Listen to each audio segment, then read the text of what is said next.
Hello friends, welcome back to Stopgap Solutions.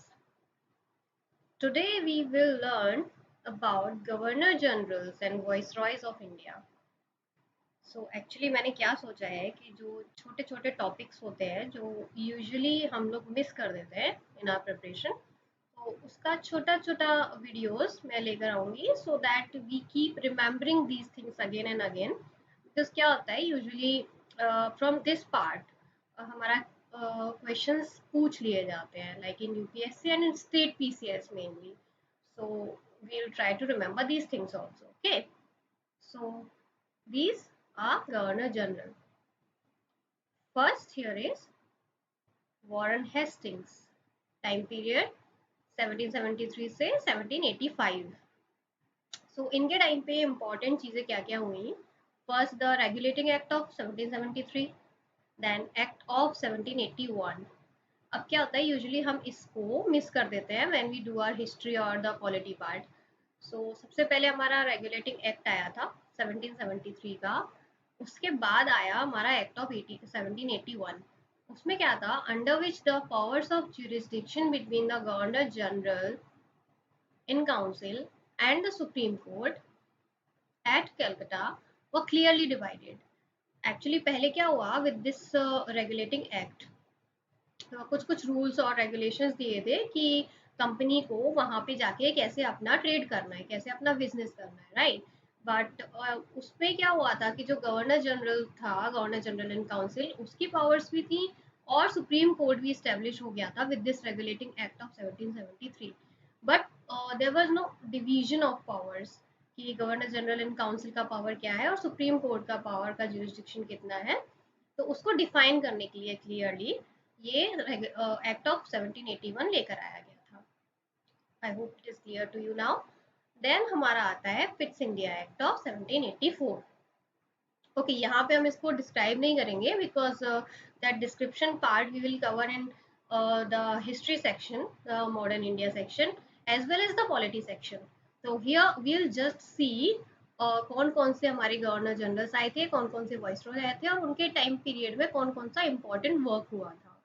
Okay, so during Warren Hastings, the Rohilla War of 1774 also took place. Then first Maratha War in 1775 to 82. Then Treaty of Salbai in 1782. Then second Maratha Mysore War in 1780-84. Then strained relationship with Chait Singh, the Maharaja of Benares, which led to Hastings' subsequent impeachment in England. And then the important thing was foundation of Asiatic Society of Bengal in 1784. Okay, wait a minute. Yeah. तो अब यहाँ पे क्या हुआ था? Actually if we can appreciate this thing, तो ये वो टाइम चल रहा था जहाँ पे company was trying to establish its powers. Okay, तो उसके सामने क्या क्या था? जो राजा रजवाड़े रियासतें हमारी होती थी तो दे वर कमिंग इन बिटवीन। तो उनके साथ अब इनको क्या करना था? या ईदर स्टेब्लिश ट्रेड, पहले उन्होंने वो किया। फिर जब उनके रूल्स स्ट्रिक्ट हो गए कंपनी के, तो जो राजा रजवाड़े हुआ करते थे उनके साथ उनके कॉन्फ्लिक्ट्स होने लगे। तो बट विद दिस कॉन्फ्लिक्ट्स, तो अब कंपनी ने सोचा कि इनको हम वॉर करेंगे। वॉर करके क्या होगा? सारा पावर हमारे अंडर आ जाएगा। So this was that period of time. So you will find many of the wars between the company and the kings. उसके अलावा क्या हुआ? There was strain relationship with Chait Singh. Chait Singh कौन? The Maharaja of Banaras. तो इनके साथ में वॉरेन हेस्टिंग का जो रिलेशनशिप था that was not very good, जिसकी वजह से क्या हुआ? हेस्टिंग को बाद में इम्पीचमेंट भी हुआ इंग्लैंड में। तो ये इंपॉर्टेंट क्वेश्चन हो जाता है कि कौन सा ऐसा गवर्नर जनरल था जिसका बाद में इम्पीचमेंट हुआ। Okay, and apart from that one more important thing is Asiatic Society of Bengal was formed in 1784. Okay, let me clear all this.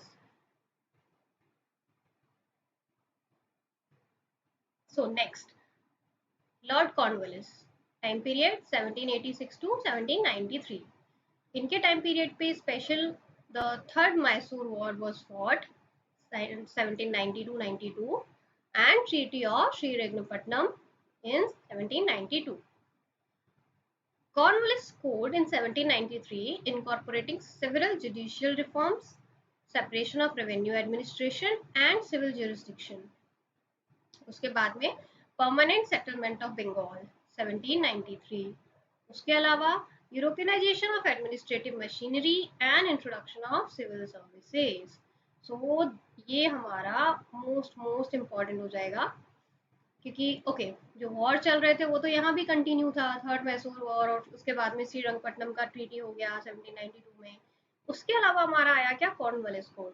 Okay, let us understand this first कि इनसे company rule से पहले क्या होता था, जो राजा रियासतें होती थी वो अपने अपने रूल्स चलाती थी अपने अपने एरिया में. मान लीजिए किसी ने चोरी कर लिया तो चोरी का कुछ डिफाइंड रूल्स या कुछ सजा नहीं था कि उसको ये ही मिलेगा, या कोई टैक्स है तो that was not very much defined. तो जो सब्जेक्ट होता था they were very much confused about it. But बाद में क्या हुआ, in the time of lord Cornwallis, he incorporated judicial reforms, separation of revenue administration and civil jurisdiction. उसके अलावा he also make permanent settlement system in Bengal, took place in 1793. तो इसको बोलते हैं कि जो कॉर्नवालिस है was considered as father of civil services also in India. Okay, so this is very important. The next comes Sir John Shore 1793-1798 तक. तो इनके टाइम पे जो पहला चीज हुआ, चार्टर एक्ट ऑफ 1793. ओके, सो यहाँ पहले हमारा आता था रेगुलेटिंग एक्ट. ओके, होता क्या था, कंपनी को टाइम टू टाइम पे रूल करने के लिए इंग्लैंड से कुछ रूल्स बनाए जाते थे. ओके, तो उसी को हम पहले रेगुलेटिंग एक्ट बोलते थे, उसी को बाद में हमने चार्टर एक्ट बोलना शुरू कर दिया, because they were in the form of charters. Okay, so next इसके टाइम पे जो हमारा सर जॉन शोर है उनके टाइम पे एक तो चार्टर एक्ट ऑफ 1793 आपको याद रखना है. Apart from that battle of Kharda between Nizam and Marathas. Okay, so if you must be wondering कि सर मैम हमको इतना सारा याद रखना है क्या, तो नहीं, आप जस्ट एक बार इसको सुन लीजिए ठीक से, एक बार दो बार, एंड जो भी इम्पोर्टेंट चीज़ें होगा आई मेक श्योर वो मैं हाईलाइट कर दूँ और आपको बता दूँ कि ये आपको याद रखना है. For example in this slide हमको ये डेफिनेटली याद रखना है कि father of civil services lord Cornwallis, या permanent settlement system of Bengal 1793 में किसके टाइम पे आया था, कॉर्नवालिस के टाइम पे, या हमारे सबसे पहले गवर्नर जनरल कौन थे, वॉरेन हेस्टिंग. तो ये छोटी छोटी चीजें हमको याद रखनी है, not all the things. Okay, so our next is Lord Wellesley. He is important 1798 to 1805. तो इनके टाइम पे पहला क्या हुआ, introduction of subsidiary alliance system in 1798, और उसमें पहला आपका अलायंस हुआ था with Nizam of Hyderabad. Okay, तो जो हम कहते हैं सब्सिडरी अलायंस, जिसके थ्रू कंपनी ने काफ़ी सारी रियासतों को अपने अंदर मिक्स किया था, सो वो इंट्रोड्यूस हुआ था लॉर्ड वेलेस्ली के टाइम पे. Apart from that fourth Mysore war 1799, then second Maratha war 1803 to 1805 took over the administration of Tanjore, Surat and Karnataka, and उसके अलावा ट्रीटी ऑफ बसीन. सो फ्रॉम दिस थिंग हमको याद रखना है एक सब्सिडरी अलायंस सिस्टम, उसके अलावा treaty of Bassein in 1802. That's it. Then comes sir George Barlow 1805 to 1807. इनके टाइम पे कुछ खास हुआ नहीं, बिकॉज वैसे भी ये काफी कम टाइम के लिए थे. तो Vellore mutiny, if you want to remember you can, otherwise not very important. The next, Lord Minto First 1807 1813. तो ये इनके टाइम पे सिर्फ एक ही इम्पोर्टेंट चीज हुई थी, that was treaty of Amritsar with Ranjit Singh. So if you know कि जो हमारा पंजाब वाला एरिया था वो काफी टाइम तक इनके उसमें अंडर में नहीं आता था in the British administration. But later at the time of Ranjit Singh एक ट्रीटी हुआ, treaty of Amritsar, which took place in 1809, जिसके वजह से ये डिसाइड हुआ that this area, this demarcation line, इसके यहाँ पे ब्रिटिश रूल रहेगा एंड इसके यहाँ पे रंजीत सिंह का रूल रहेगा. Okay, so next our comes lord Hastings. So lord Hasting is different, Warren Hasting is different. So इनका टाइम पीरियड है 1813 से 1823. इनके टाइम में The first thing was Anglo-Nepal War in 1814 to 1816 and Treaty of Sagoli 1816. So अभी this time Treaty of Sagoli is very important because अभी हमारा Indo-Nepal relationship जो है वो थोड़ा सा कंस्ट्रेन में है. So from current affair point of view हमको ये याद रखना है ट्रीटी ऑफ सगोली कब हुआ था 1816 में एंड किसके टाइम हुआ, लॉर्ड हेस्टिंग्स के टाइम पे. उनके अलावा third Maratha war 1817 to 1819 and dissolution of Maratha Confederacy, creation of Bengal Presidency 1818. Okay, this is not that much important. So strife with Pindaris. Okay, जो इनके टाइम पे एक चीज याद रखी जाती है दैट इज स्ट्राइफ विद पिंडारीज. पिंडारीज जो यू कैन से एक टाइप का ट्राइब होता था जो काफी लूट मार और उस टाइप की चीजें करता था, तो उसको रोकने के लिए लॉर्ड हेस्टिंग्स ने ट्राई किया था इन 1817 टू 1818. उसके अलावा treaty with Scindias in 1817, Scindias of Gwalior, उनके साथ में ट्रीटी हो गया था. This is important. उसके अलावा establishment of ryotwari by Thomas Munro, governor of Madras.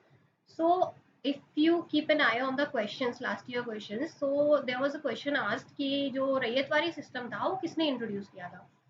so उसमें नाम आता है स्पेशली थॉमस मुनरो का and with that Lord Hastings also, because उन्हीं के टाइम पीरियड पे ये हुआ था. so now comes our next, Lord Amherst 1823 to 1828.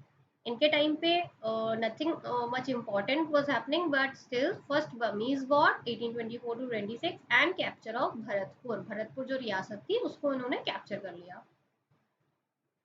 After him comes the Lord William Bentinck 1828 to 1835. so इनके टाइम पे काफी इंपॉर्टेंट चीजें हुई. For example abolition of Sati and other cruel rights. Okay, if you no तो आप मुझे comment section में बताएंगे कि किसके कंटिन्यूस प्रयासों की वजह से अबॉलिशन ऑफ सती हो पाया था. ऑफ कोर्स उसको अप्लाई किया था लॉर्ड विलियम बेंटिक ने, बट किस इंडियन की कोशिश की वजह से ये हो पाया था. सो उसके अलावा क्या हुआ, सप्रेशन ऑफ ठगी. सो ठगी जो होते थे, ठग्स जो होते थे, अगर आपने वो मूवी देखी होगी ठग्स ऑफ हिंदुस्तान, तो जो सेम ठग्स, तो उनका जो सप्रेशन हुआ था वो भी लॉर्ड विलियम बेंटिक के टाइम पे हुआ था. Apart from that charter act of 1833. Okay, so if you know कि जो चार्टर एक्ट्स थे वो हर एवरी 20 ईयर्स पर आते थे. ओके, सो इससे पहले जो आया था and this is this charter act of 1833 at the time of Lord William Bentinck. उसके अलावा resolution of 1835 and educational reforms and introduction of English as the official language. तो इनके टाइम पे भी कुछ थोड़ा एजुकेशन रिफॉर्म्स के लिए काम किया गया था और इंग्लिश को अपने इंट्रोड्यूस कर दिया गया था as the official language. Official language means जो सारे ऑफिस में या कोर्ट्स में या कहीं भी जो काम होगा that would be in English language only. Next is the annexation of Mysore, Coorg and central Cachar. Mysore region का, कुर्ग रीजन का और सेंट्रल चचर रीजन का. Treaty of perpetual friendship with Ranjit Singh. Again Ranjit Singh के साथ एक फ्रेंडशिप ट्रीटी हुआ. Then abolition of the provincial courts of appeal and circuit set up by Cornwallis, appointment of commissioners of revenue and circuit. That is not much important. उसके बाद हमारे आते हैं Lord Metcalfe. Okay, the time period is 1835 to 1836, not very much, but इनको बोला जाता है liberator of the Indian press because इन्होंने क्या किया था, new press law removing restrictions on the press in India. इससे पहले क्या हो रहा था, जो प्रेस डेवलप हो रहा था हमारे यहाँ पे, वेट अ मिनट, जो प्रेस डेवलप हो रहा था न्यूज़पेपर, तो उसमें क्या होता था, हमारे यहाँ की जो भी फ्रीडम फाइटर्स होते थे वो अपनी व्यूज थॉट्स रखते थे, जिसकी वजह से जो आम जनता है, जो कॉमन मासेस है, उसमें अवेयरनेस आता था कि what Britishers are doing wrong with us. तो उसकी वजह से क्या है, प्रेस के ऊपर काफी रिस्ट्रिक्शंस था, उसको कम किया था लॉर्ड मेटकाफ ने. So he is also known as the liberator of Indian press, liberator. Then okay, then are comes lord Auckland 1836 to 1842. इनके टाइम पे फर्स्ट अफगान वॉर हुआ था 1838 to 42 and death of Ranjit Singh also in 1839. Okay, जो Britishers होते थे वो usually अफगानी से ज़्यादा पंगा नहीं लेते थे। ओके, दे ऑलवेज ट्राइड कि ये हमारे अंडर में आ जाए, बट ऐसा कभी हो नहीं पाया mostly. There is a different reason for that, वो हम बाद में डिस्कस करेंगे when we read about the modern history. Okay, तो उसके बाद आते हैं हमारे Lord Ellenborough, 1842 to 1844, very less time. इनके टाइम हमारा annexation of Sindh in 1843 and war with Gwalior 1843। उसके बाद हमारे आते हैं लॉर्ड हार्डिंगे फर्स्ट, 1844 टू 1848। इनके टाइम पे फर्स्ट एंग्लो सिख वॉर हुआ in 1845 to 46 and treaty of Lahore. यहाँ पे हमारा ट्रीटी ऑफ लाहौर हो जाता है। तो इफ यू अंडरस्टैंड, यहाँ पे हमारे रंजीत सिंह की डेथ हो जाती है, उसकी यहाँ पे तुरंत बाद हमारा फर्स्ट एंग्लो सिख वॉर हो जाता है। यू मस्ट अंडरस्टैंड ना कि यहाँ पे जब तक रंजीत सिंह थे तब तक they, I mean Britishers did not try much कि पंजाब एरिया हमारे अंडर में आ जाए, क्योंकि वो ज़्यादा उनसे पंगा नहीं लेते थे। But as soon as Ranjit Singh died, they tried to annex the whole Punjab Lahore area. Okay, so इसीलिए उन्होंने फर्स्ट एंग्लो सिख वॉर हुआ 1845-46 में, and the Treaty of Lahore also happened. Then social reforms including abolition of female infanticides and human sacrifices. So the important thing which took place at the time of Lord Hardinge first was that जो social reforms था, जो काफ़ी try कर रहे थे हमारे Indian society में लेके आने का, तो उसमें एक abolition of female infanticide and human sacrifices also, तो वो रिमूव हो गया। उसके बाद आते हैं हमारे लॉर्ड डलहौजी 1848 टू 56। इनके टाइम काफ़ी कुछ हुआ, so this is very important. So first, second Anglo Sikh war 1848-49 and annexation of Punjab. So first Anglo Sikh war Hardinge के टाइम पे इन्होंने एनेक्सेशन ऑफ लाहौर किया, and second Anglo Sikh war की वजह से इन 1848-49 में एनेक्सेशन ऑफ पंजाब हो गया। Then annexation of lower Burma और Pegu. Lower Burma, Burma means Myanmar वाला एरिया, टुडेज म्यांमार। ओके, उसके बाद introduction of doctrine of lapse and annexation of Satara, Jaipur, Sambalpur, Udaipur, Jhansi, Nagpur and Awadh.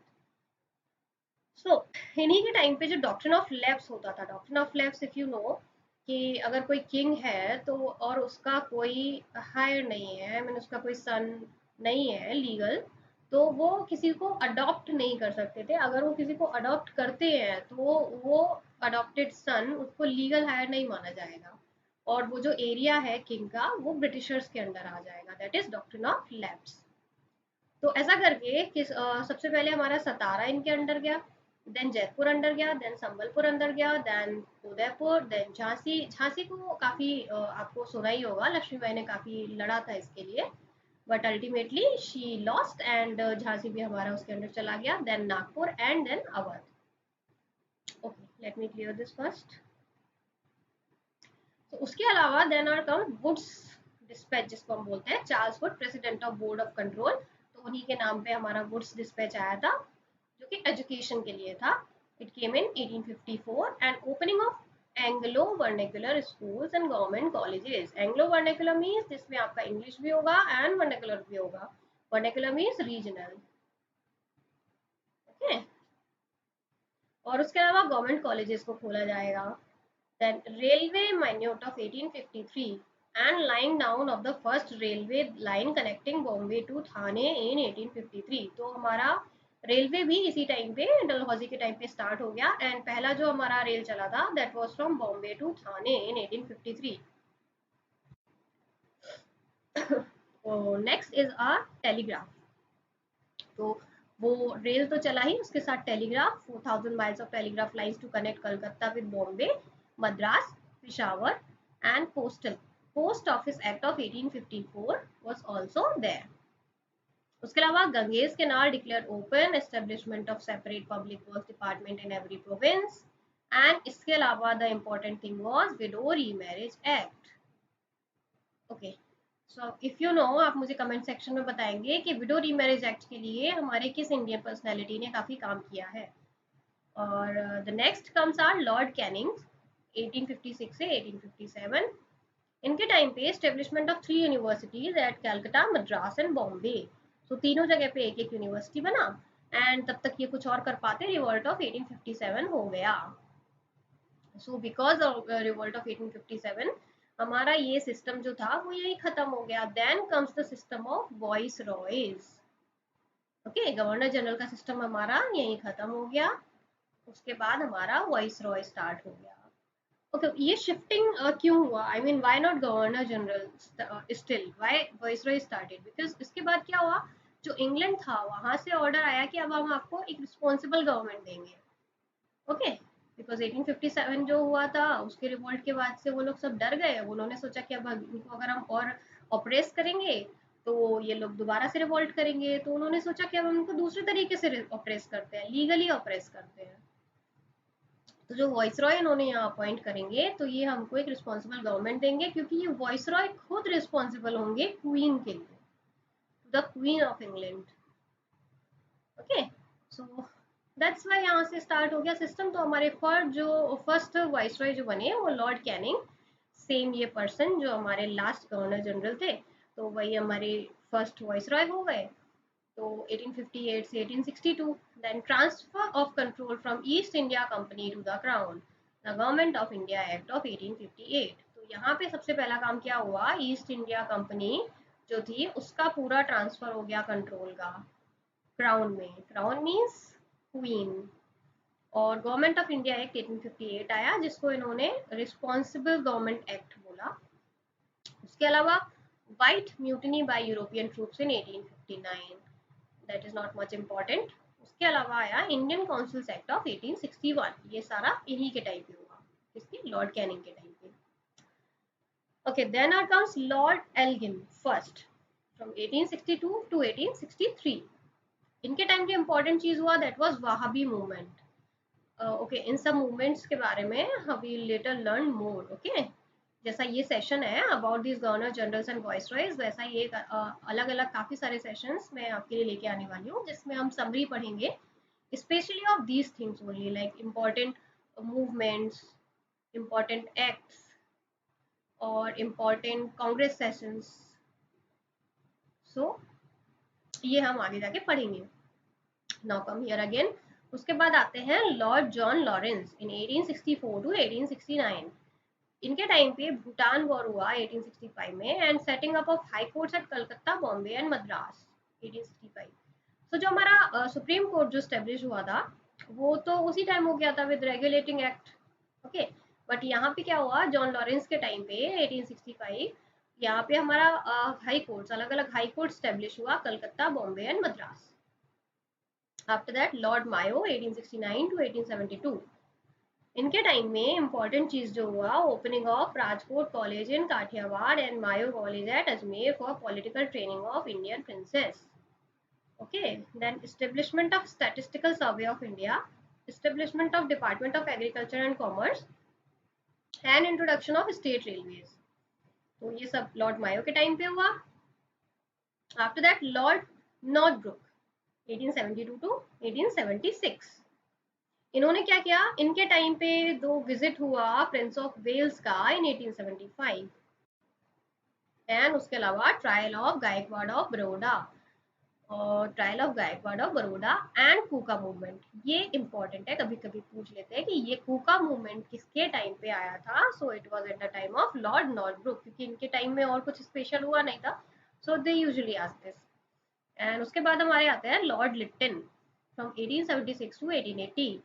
इनके टाइम पे famine of 1876 to 78 affecting Madras, Bombay, Mysore, Hyderabad, parts of central India, Punjab and appointment of famine commission under the presidency of Richard Strachey 1878। अब क्योंकि इनके time पे काफी ज्यादा फेमिन आया था इन दीज होल एरियाज, तो एक अपॉइंटमेंट हुआ फेमिन कमीशन का अंडर द प्रेसिडेंसी। इसके प्रेसिडेंसी किसको मिली थी, रिचर्ड स्ट्रेची को। Apart from that, Royal Titles Act 1876, queen Victoria assuming the title of Kaiser-e Hind. इन्हीं के टाइम पे जो क्वीन विक्टोरिया थी उन्होंने अपने आप को केसरे हिंद का टाइटल दिया, queen empress of India. Vernacular press act 1878 का इन्हीं के टाइम आया, आर्म्स एक्ट 1878 का इन्हीं के टाइम आया, और सेकेंड अफगान वॉर जो हुई थी 1878-80 तक वो भी इन्हीं के टाइम पे हुई। सो इनका tenure is a bit important. After that, Lord Ripon, 1882-1884, repealed the Vernacular Press Act 1882, the First Factory Act 1881 to improve labor conditions, continuation of financial decentralization. Okay, wait. So, continuation of financial decentralization, then government resolution on local self-government in 1882, appointment of education commission under chairmanship of Sir William Hunter in 1882, Ilbert bill controversy जो हुई थी वो भी इन्हीं के time पे हुई थी 1883 to 84, and rendition of Mysore. Okay, so जो लॉर्ड रिपन है उनको हमारे यहाँ लिबरल माना जाता है, जो इंडिया के बारे में थोड़ा सोचते थे। We consider him a little good in comparison to others.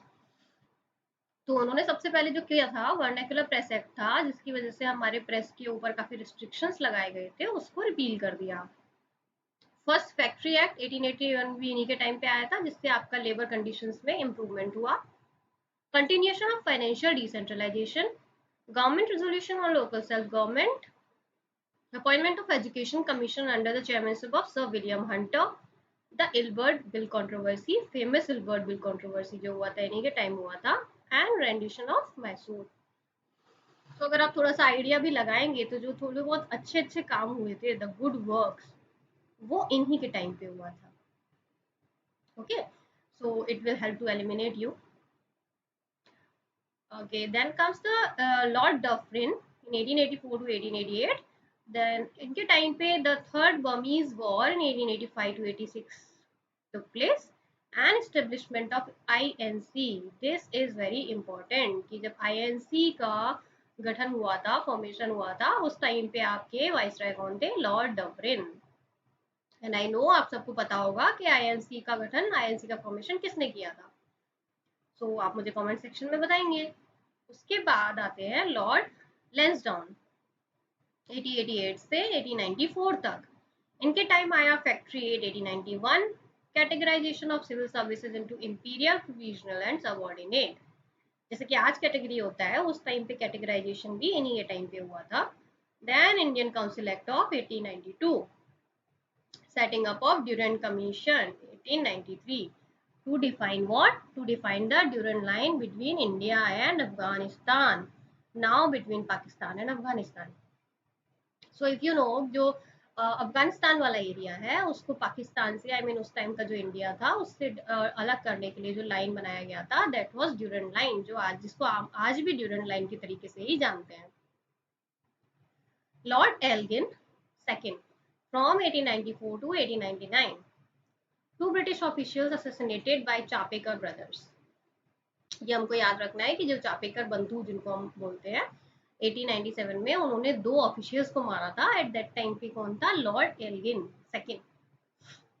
After that important Lord Curzon 1899 to 1905। इनके टाइम पे appointment of police commission 1902 under Sir Andrew Fraser to review police administration. Okay, that is not that much important, but अगर आप याद रखते हैं तो that will be good in mains examination.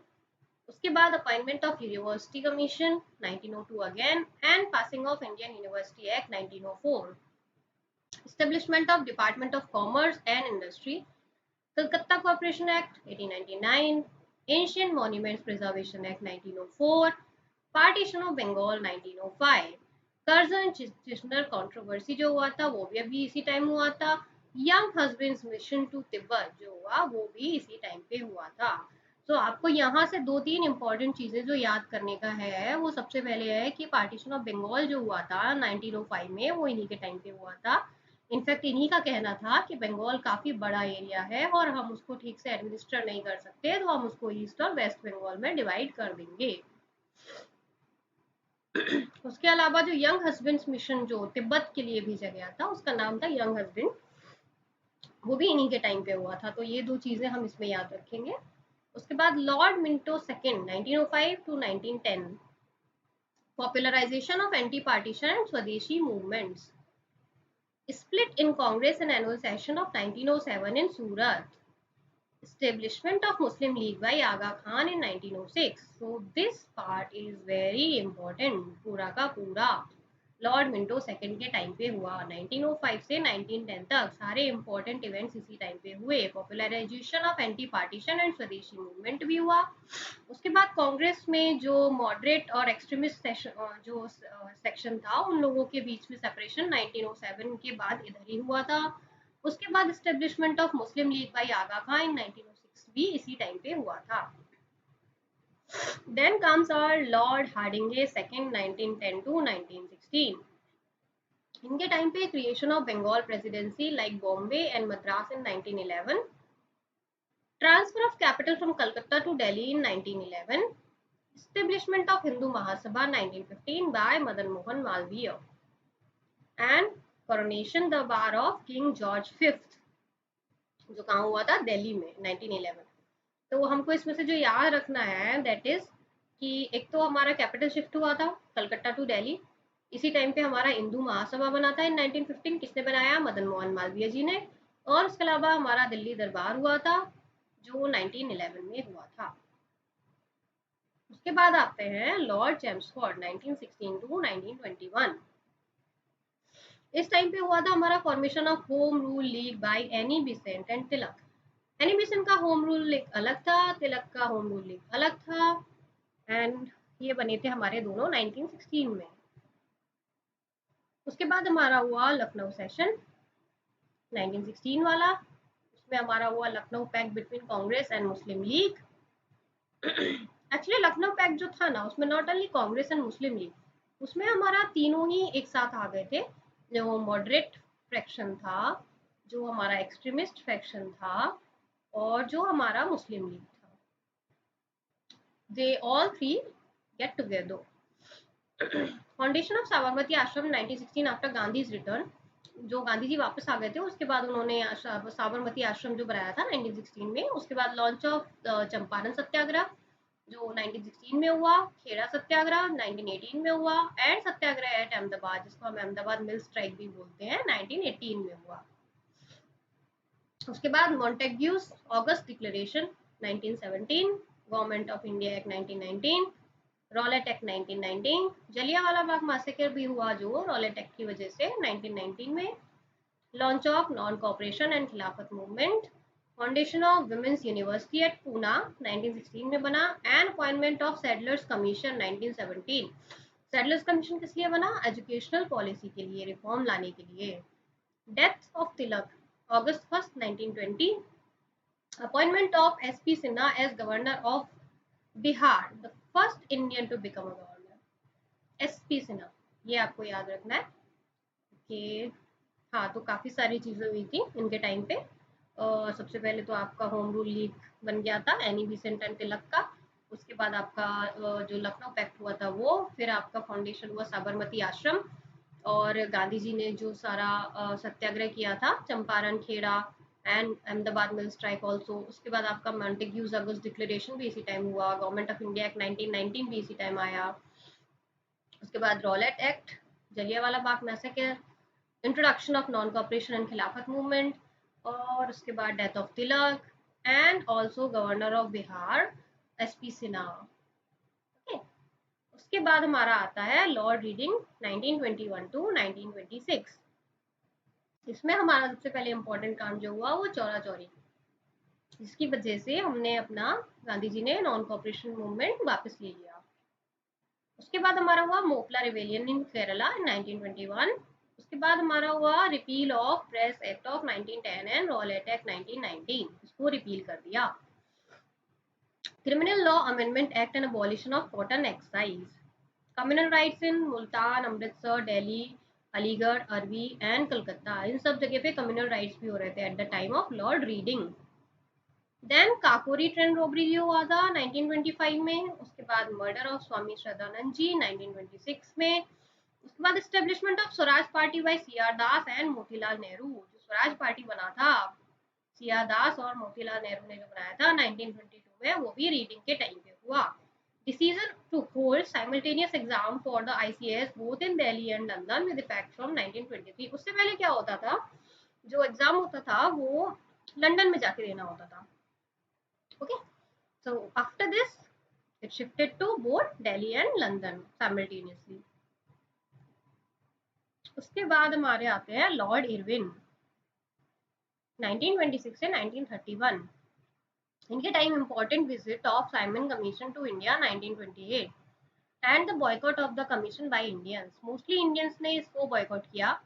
And all parties conference held at Lucknow 1928 में for suggestion for the future constitution of India, the report of which was called the Nehru report और the Nehru constitution.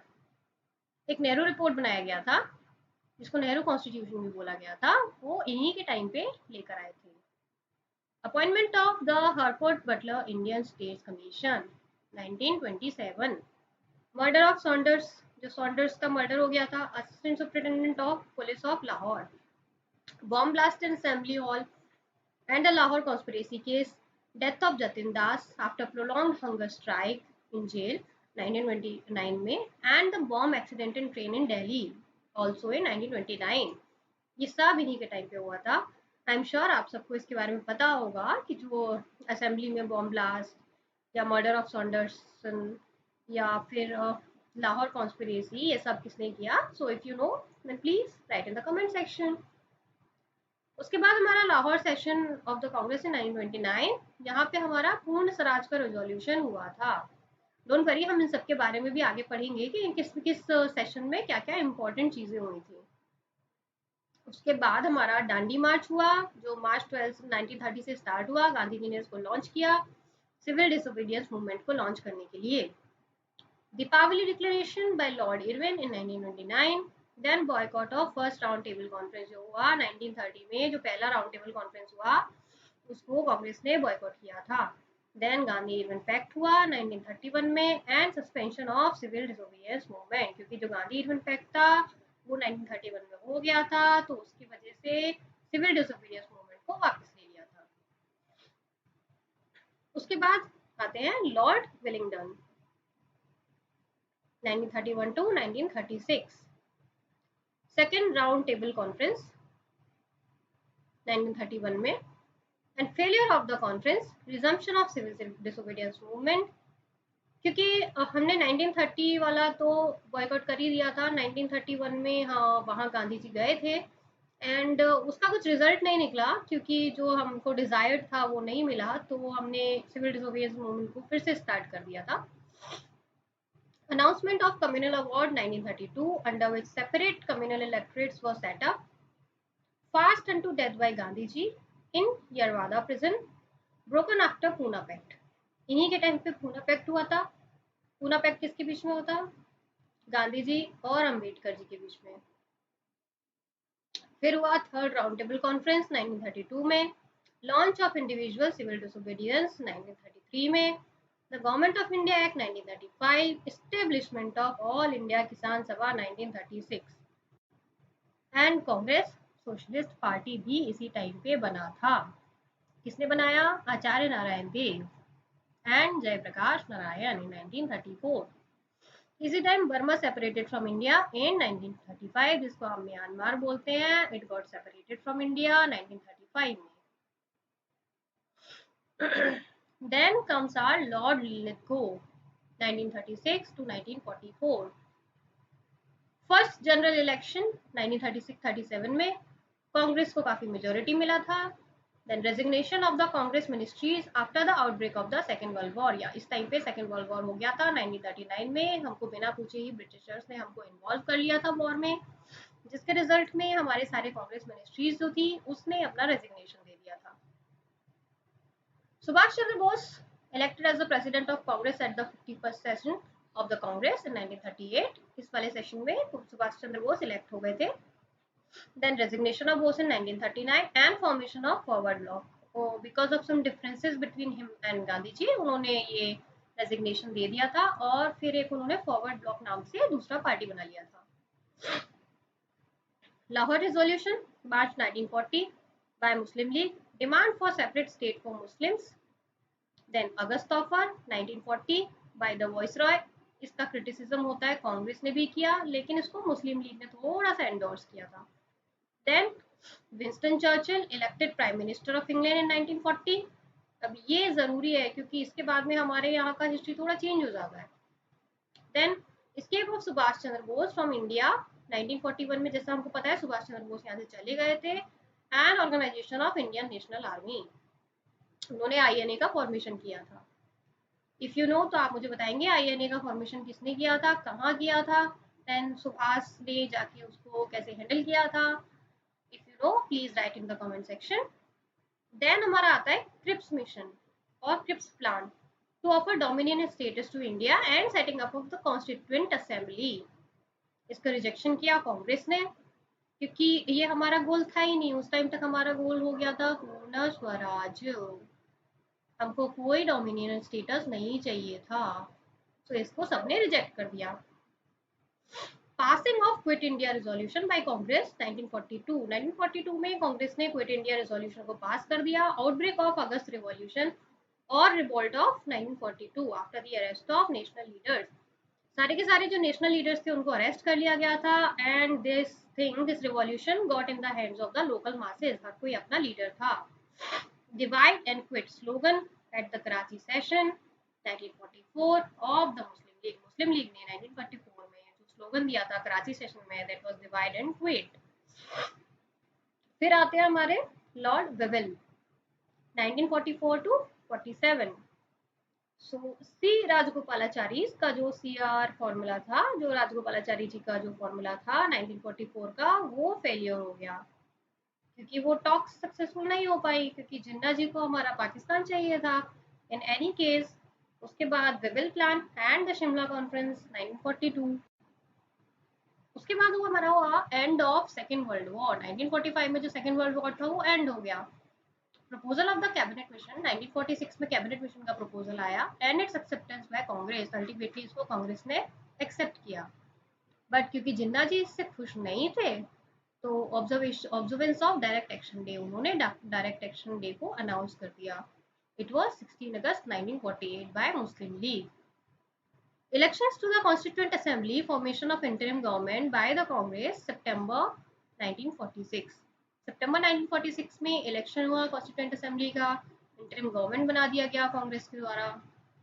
Then announcement of end of British rule in India by Clement Attlee, prime minister of England, on February 20, 1947। इस date पे जो prime minister थे England के, Clement Attlee जो बने थे, उन्होंने अनाउंसमेंट कर दिया end of British rule in India.